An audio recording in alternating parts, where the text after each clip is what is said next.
তামাৰহাটত আৰক্ষীৰ প্ৰহাৰত যুৱকৰ মৃত্যুৰ অভিযোগ আৰক্ষী বিষয়া কপিল বৰাৰ বিৰুদ্ধে অভিযোগ উত্থাপন হৈছে আৰু ঘটনাক লৈ তামাৰহাটৰ মেছপাৰাত উত্তপ্ত পৰিস্থিতি মনোহৰ ৰায় নামৰ যুৱকজনৰ মৃত্যুক লৈ উত্তাল হৈছে পৰিৱেশ ঠিকাদাৰ হাবিবুল শেখৰ ঘৰলৈ কামৰ টকা বিচাৰি গৈছিল মনোহৰ ৰায়ৰ লগত গৈছিল ৰাকেশ ৰায় গণেশ ৰায় নামৰ দুজন লোকো তেতিয়া হাবিবুল পশ্চিমবংগত থকা বুলি কৈছিল তেওঁৰ দেউতাকে ইয়াৰ পাছতে হাবিবুলৰ দেউতাকে বাসগৃহত আক্ৰমণ কৰা বুলি খবৰ দিছিল আৰক্ষীয়ে মনোহৰ ৰায় গণেশ ৰায় ৰাকেশ ৰায়ক আটক কৰি লৈ আনে থানালৈ নিশা থানাত যুৱক কেইজনক আৰক্ষীয়ে মাৰপিট কৰাৰ অভিযোগ উত্থাপন হৈছে আৰু আৰক্ষীৰ প্ৰহাৰত গুৰুতৰভাৱে আহত হয় মনোহৰ ৰায় আজি পুৱা চিকিৎসালয়লৈ নিয়াৰ সময়তে মৃত্যু হয় মনোহৰ ৰায়ৰ ইয়াৰ পাছতে আক্ৰাছুৱে উদ্ধাৰ কৰে পৰিস্থিতি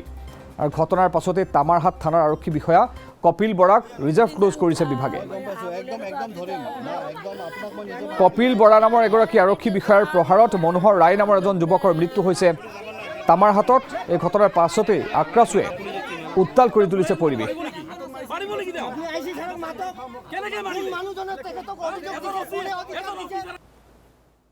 হাবুল বুলি এজন কণ্ট্ৰাক্টৰ আছে ইয়াত এপিডিচিএলৰ মানে কণ্ট্ৰাক্টৰী কৰে তেওঁ এজন মাফিয়া ৰাজ চলায় এই অঞ্চলত চলাওঁতে তেওঁলোকৰ লগত মানে এই গাঁৱৰ ল'ৰাবিলাক কাম কৰাৰ পিছত এতিয়া দুৰ্গা পূজা আহিছে দুৰ্গা পূজাত তেওঁলোকৰ পৰা তাত পইচা খুজিবলৈ গৈছিল তেওঁৰ ঘৰত যোৱাৰ পিছত তেওঁৰ দেউতাকে হাবুলক ফোন কৰিলে যে ল'ৰাবিলাক আহি পইচা খুজি আছে ফোন কৰোঁতে তেওঁ আকৌ উল্টা কি কৰিছে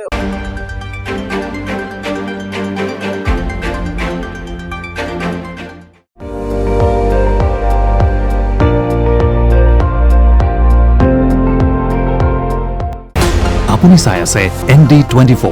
সৰ্বশ্ৰেষ্ঠ নহয় সৰ্বোত্তমৰ দৌৰ